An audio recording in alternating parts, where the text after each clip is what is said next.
महानगरपालिकेच्या निवडणुका जाहीर झालेल्या आहेत. त्याच्यामुळे तब्येत सुधारायला हवी. तुमच्यासमोर उभा आहे बोलण्यासाठी.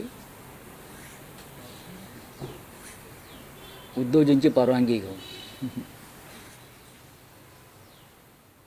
आणि काल तारखा जाहीर झाल्या मुंबईसह 29 महानगरपालिकांच्या. त्यानंतर अंगामध्ये उत्साह संचारलेला आहे.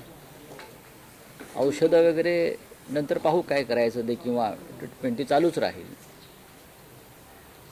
पण ही लढाई मुंबईची मराठी माणसाची शेवटची अस्मितेची आणि अस्तित्वाची लढाई असं आपण म्हटल्यावर मराठी माणूस कोणत्याही पदावर असो, कोणत्याही परिस्थितीत असो, त्यानं या लढाईमध्ये मुंबई वाचवण्यासाठी उतरायला पाहिजे असं आमच्यासारख्यांचं म्हणणं आहे, ज्याने या मुंबईचे अनेक लढे पाहिले, लढले, संघर्ष केला.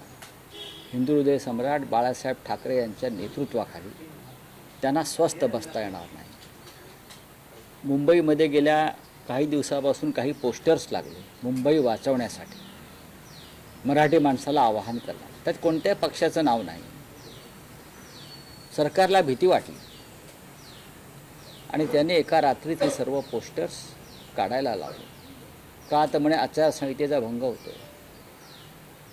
आचारसंहिता मराठी माणसाला, आचारसंहिता मराठी माणसाला, आचारसंहिता विरोधी पक्षाला. आणि हे जे सरकारचे लोक आहेत त्यांना काय, निवडणुकाच्या तारखा जाहीर होण्याच्या 10 मिनिटं आधीपर्यंत शासनाचे आदेश निघत होते. निधी संदर्भात नगरविकास खात्याचे आदेश निघत होते. विकासाच्या घोषणा होत होत्या. आणि मग ते सगळं पूर्ण झाल्यावर निवडणूक आयोग 4 वाजता तारखांची घोषणा करते. हा आचारसंहितेचा भंग नाही. तुम्ही सरकारला पूर्ण मुभा देत आहे. पैशाचं वाटप प्रचंड होणार. 15 लाखाची मर्यादा आहे. मुंबई म्हणजे अ ब क ड 15 लाख, 13 लाख, 11 लाख आणि 9 लाख असं हे अ ब कड आहे. मुंबई, नागपूर,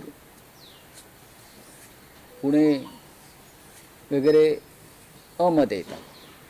त्यांना 15 लाखाची मर्यादा आहे. निवडणूक आयोग खात्रीनं सांगू शकेल का सत्ताधारी पक्ष फक्त 15 लाखावर थांबणार आहे? जो सत्ताधारी पक्ष नगरपालिका, नगरपंचायत निवडणुकीमध्ये 100-100, 150-150 कोटी एका नगरपालिकेत खर्च करतो,